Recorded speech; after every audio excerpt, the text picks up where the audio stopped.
Good morning student. हम पढ़ रहे थे यूनिट 3 का part 2 that is thermodynamic and kinetic aspects of metal complexes. Previous lecture में हमने पढ़ा था what is stability, what is thermodynamic and kinetic stability. Thermodynamic stability deals with the stability constant that is beta, that is called as overall. Total stability constant को हम बोलते हैं overall, और step wise को हम बोलते हैं के। जितनी ज्यादा के और बीटा की वैल्यू ज्यादा होगी वो थर्मोडायनेमिक उतना ही अधिक स्टेबल होगा। काइनेटिक स्टेबिलिटी में हमने क्या पढ़ा था, हम यदि किसी भी कॉम्प्लेक्स की रेट, मैकेनिज्म या स्पीड के बारे में पढ़ते हैं तो वो उसकी कहलाती है काइनेटिक। काइनेटिक हमने दो में डिवाइड किया था, that is inert and labile, चंचल व अक्रिय संकुल। चंचल हम किसे कहेंगे, जिसमें लीगेंड का सब्स्टिट्यूशन इजीली हो जाएगा 1 मिनट के अंदर ही, जो साइंटिस्ट था टॉबे ने दी थी। और यदि समय ज्यादा लगता है तो कॉम्प्लेक्स तुम्हारा इनर्ट कहा जाएगा। आज है तुम्हारा topic relationship between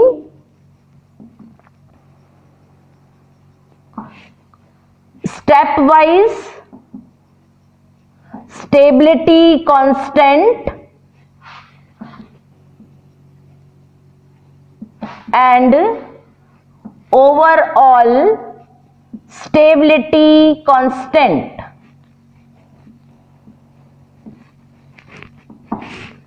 step wise को हम लिखते हैं के से, ओवरऑल को लिखते हैं हम बीटा से। इसको बोलते हैं पदवार स्थायित्व स्थिरांक, इसको बोलते हैं टोटल या कुल स्थायित्व स्थिरांक। सबसे पहले हम एग्जाम्पल लेते हैं मेटल प्लस 3 लीगेंड। हमने 3 लीगेंड जोड़े Ml3, क्या बनेगा, एक साथ ही लीगेंड को जोड़ा टोटल, तो क्या लिखेंगे beta 3 is equal to concentration of metal ligand 3, concentration of metal ligand की पावर 3। Equation number 1। इस इक्वेशन में हमने कौन सा नियम लागू किया, लॉ ऑफ मास एक्शन। ऊपर हम प्रोडक्ट की कंसंट्रेशन लिखते हैं, नीचे हम किसकी लिखते हैं, रिएक्टेंट की कंसंट्रेशन लिखते हैं। अब हमने equation number 1 is multiply by Ml2 numerator and denominator. ऊपर और नीचे, ऊपर वाला हम क्या कहते हैं न्यूमरेटर और नीचे वाला डिनोमिनेटर, दोनों को यदि हम इक्वेशन में 1 में Ml2 से डिवाइड करते हैं, क्या आएगा, beta 3 is equal to metal ligand 3 metal ligand 2 upon concentration of metal, concentration of ligand की पावर 3 Ml2।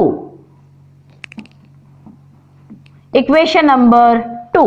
अब हमने इक्वेशन नंबर 2 को रीअरेंज करने पर, ऑन रीअरेंजिंग इक्वेशन नंबर 2, जो तुम्हारी इक्वेशन नंबर 2 है उसको हमें रीअरेंज करना है। बीटा 3 इज इक्वल टू, क्या कैसे अरेंज करेंगे हम, metal ligand upon metal ligand L। फिर हम कैसे करेंगे इसको, metal ligand 2 metal ligand L। फिर कौन सा है तुम्हारा, मेटल लीगेंड 3, किससे करेंगे हम, मेटल लीगेंड 2 और L। कैसे किया मैंने, फर्स्ट लिखा Ml, फिर लिखा Ml2, फिर लिखा Ml3। अब यहां पर एक M है, L3 कितने हैं 3, तो फर्स्ट L यहां लिख दिया, फिर Ml, फिर एक L इधर लिख दिया, फिर एक L इधर लिख दिया। L means ligand. अब हम जानते हैं कि जो हमने प्रीवियस लेक्चर में पढ़ा था, beta 3 is equal to metal ligand किसके बराबर था, ये K1 के, ये किसके बराबर था, K2 के, और ये किसके बराबर था, K3 के। तो ओवरऑल स्टेबिलिटी बीटा 3 क्या है, ओवरऑल स्टेबिलिटी कांस्टेंट क्या है तुम्हारा? Beta 3 is the product of, किसका प्रोडक्ट है? It is the product of step wise stability constant. किसके प्रोडक्ट है? That is called as K1, K2 and K3। तो overall stability constant step wise stability constant के multiplication का product होता है। Overall stability product is the multiplication या is equal to the product of the multiplication of step wise stability constant, that is K1, K2, K3 dash dash dash Kn। Equation number 3 जहां पर Kn क्या है, K1 क्या है, K2 क्या है, K3 क्या है, दे आर स्टेप वाइज। अब हम इस इक्वेशन नंबर का हम क्या ले सकते हैं? Log. Taking the log of equation number 3, हमने इक्वेशन नंबर 3 का क्या लिया? लॉग। क्या होगा? Log beta 3 is equal to log K1 plus log K2 plus log K3 plus log Kn। Capital लिखना है। यदि हम यहां पर n तक ले रहे हैं तो हम इसको क्या लिख सकते हैं? That is beta n। तो log beta n is equal to log K1 plus log K2 plus log K3 dash dash dash log Kn लिख सकते हैं हम इसको। या हम इसको कैसे लिख सकते हैं? log beta n is equal to summation, मतलब टोटल किस किस के बराबर है? कहां तक है इसकी इक्वेशन? h की पावर 1 से लेकर h की पावर n, 1 से लेकर कहां तक है? n log Kn। तो ये क्या रिलेशनशिप है? Between the summation is equal to log K1 plus log K2 plus log K3 dash dash dash log Kn।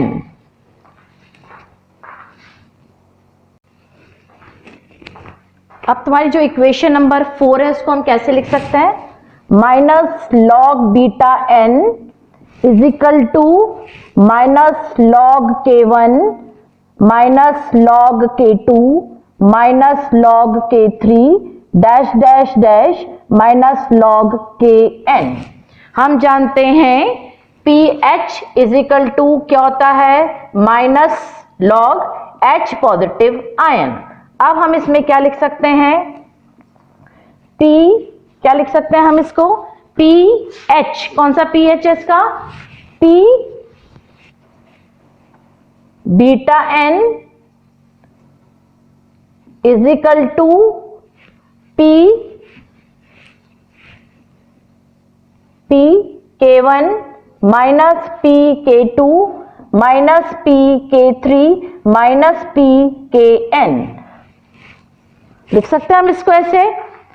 अब हम इसको माइनस लगा दिया, यहां पर साइन तुम्हारा सब जगह माइनस K1 प्लस क्या हो जाएगा? यहां पर minus log K1 plus minus log K2 सब जगह एक बार रुको। इक्वेशन नंबर 4, इक्वेशन नंबर 4 में हम क्या लिख सकते हैं? Minus log beta n। क्या करा हमने? इसका सब में माइनस log बीटा n ले लिया। फिर क्या लिखेंगे? माइनस log K1 फिर माइनस क्या आएगा इसका? Minus log K2 minus log K3 minus log Kn। हम जानते हैं pH इज इक्वल टू क्या होता है? Minus log H positive ion. अब हम क्या ले सकते हैं इसकी जगह?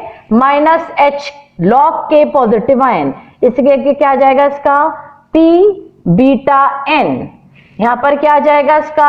P K1 plus P K2 plus P K3 plus P Kn, जिसके लिए पी बीटा एन की वैल्यू कम होगी, उसके लिए K1, K2, K3 की वैल्यू क्या होगी, ज्यादा होगी। और जिसके लिए इसकी वैल्यू ज्यादा होगी, पी बीटा एन की वैल्यू जिसके लिए कम होगी, उसके लिए स्टेबिलिटी कांस्टेंट क्या होगा तुम्हारा, ज्यादा। और यदि पी बीटा एन की वैल्यू ज्यादा है तो क्या होगा, K1, K2, K3, K4 की वैल्यू क्या होगी तुम्हारी, कम होगी। तो उसका स्टेबिलिटी कांस्टेंट भी तुम्हारा क्या पाया जाएगा, कम होगा। तो यदि पीएच में यदि ओवरऑल स्टेबिलिटी कांस्टेंट की वैल्यू कम होती है तो उसका स्टेबिलिटी कांस्टेंट क्या होगा, ज्यादा। और यदि उसकी पीएच पी बीटा एन की वैल्यू ज्यादा होती है तो उसकी स्टेबिलिटी कांस्टेंट क्या होता है, कम होता है। तो ओवरऑल स्टेबिलिटी कांस्टेंट और स्टेप वाइज में क्या फर्क, क्या रिलेशनशिप है, log beta N is equal to log K1 plus K2 plus K3 plus K4 dash dash को है।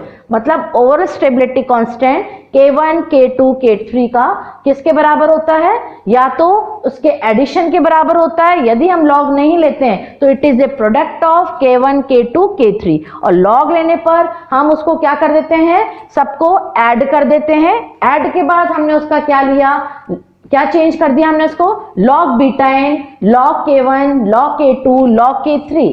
फिर हमें जानते हैं पीएच की वैल्यू, हम जानते हैं what is pH, minus log H positive ion, जो हाइड्रोजन आयन की कंसंट्रेशन बताता है 0 से 7 एसिडिक, 7 से 14 दैट इज बेसिक। पीबी या पीके, पीबी मतलब ओवरऑल स्टेबिलिटी कांस्टेंट की पीएच की वैल्यू, या स्टेप वाइज फॉर्मेशन कांस्टेंट की यदि वैल्यू दोनों कम होती हैं तो स्टेबिलिटी कांस्टेंट उतना ही ज्यादा होगा। तो ये थी relationship between overall stability constant and step wise stability constant. Step wise को हम K से लिखते हैं, ओवरऑल को हम बीटा से लिखते हैं। ओवरऑल में एक साथ ही लिगेंड को ऐड कर देते हैं, स्टेप वाइज में पहले मेटल लिगेंड, फिर मेटल लिगेंड कॉम्प्लेक्स में एक लिगेंड जोड़ते हैं, फिर हर स्टेप में एक एक। ओवरऑल में यदि मेटल लिगेंड 2 बनाना है तो हम क्या बनाएंगे, M+2 लिगेंड, 3 बनाना है तो M+3 लिगेंड। अब हम पढ़ेंगे इसके आगे, that is called as instability constant. अब टॉपिक है तुम्हारा इंस्टेबिलिटी कांस्टेंट, इसको बोलते हैं अस्थायी स्थिरांक, या हम बोलते हैं इसको dissociation constant, that it is represented by Ki। ये हमारा फॉर्मेशन कांस्टेंट या स्टेबिलिटी कांस्टेंट का क्या होता है, बिल्कुल अपोजिट होता है। हम उसमें मेटल लिगेंड से कॉम्प्लेक्स बनाते हैं, इसमें हम मेटल लिगेंड कॉम्प्लेक्स को उसके पार्टिकल्स या आयंस में क्या करते हैं, वियोजित करते हैं। मेटल लिगेंड कॉम्प्लेक्स है, उसको हमने तोड़ा मेटल में और एन लिगेंड में। अब हमने क्या लिखा, according to law of mass action, पहले हम किसकी कंसंट्रेशन लिखेंगे, concentration of metal ion, concentration of ligand upon concentration of complex ion, Ki बिल्कुल किसका, वियोजन स्थिरांक, किसका अपोजिट होता है, it is reciprocal of 1/K। जो स्टेप वाइज फॉर्मेशन कांस्टेंट या स्टेबिलिटी कांस्टेंट का बिल्कुल रेसिप्रोकल होता है या उसका अपोजिट होता है, उसको हम क्या बोलते हैं, Ki या डिसोसिएशन कांस्टेंट। Ki की वैल्यू जितनी ज्यादा होगी वो उसकी इनस्टेबिलिटी को रिप्रेजेंट करता है, और Ki की यदि वैल्यू कम होगी तो वो उसकी स्टेबिलिटी को रिप्रेजेंट करता है। यदि Ki की वैल्यू ज्यादा है तो वो इनस्टेबल की शो करेगा, इनस्टेबिलिटी कांस्टेंट की वैल्यू, या उसका डिसोसिएशन कांस्टेंट को शो करेगा, और कम उसकी क्या शो करेगा, स्टेबिलिटी कांस्टेंट। अब हम इसको एग्जाम्पल के थ्रू समझ सकते हैं। फॉर एग्जाम्पल हमने लिया कैडमियम NH3 का होल 4 2 पॉजिटिव, किसमें टूटा तुम्हारा, कैडमियम 2 पॉजिटिव प्लस 4 NH3, क्या बनेगा, Ki is equal to concentration of cadmium 2 positive upon NH3 के 4 आयंस अपॉन कैडमियम NH3 का होल 4 2 पॉजिटिव। इसके लिए जो भी तुम्हारी Ki की वैल्यू होती है that is 2.5 into 10⁻⁻⁷। While second example हमने लिया सेकेंड एग्जाम्पल, फर्स्ट हमने ये लिया, सेकेंड हमने लिया AgNH3 का होल 2 पॉजिटिव, किसमें टूटा? Ag 2 positive plus twice NH3, AgNH3 का whole 2 positive is equal to concentration of Ag positive, या फर्स्ट हम क्या लिखेंगे इस पे, Ki is equal to concentration NH3 का होल 2 अपॉन AgNH3 का होल 2 पॉजिटिव।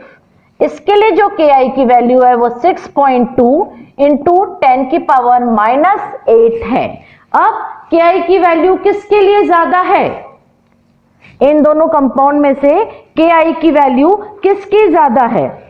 दोनों में किसकी ज्यादा है? इसकी Ki की वैल्यू 6.2 इंटू 10 की पावर -8 है और उसकी कितनी है? 2.5 10 की पावर -7। अब क्या पता पड़ता है इससे कि इन दोनों के कंपैरिजन में, कैडमियम और सिल्वर के कंपैरिजन में, जो सिल्वर AgNH3 का 2 पॉजिटिव कॉम्प्लेक्स आयन है वो ज्यादा स्टेबल है, because on the basis of Ki value, वियोजन स्थिरांक के मान से हमें पता पड़ता है कि सिल्वर कैडमियम NH3 2 पॉजिटिव की तुलना में AgNH3 2 पॉजिटिव अधिक स्थायी संकुल है।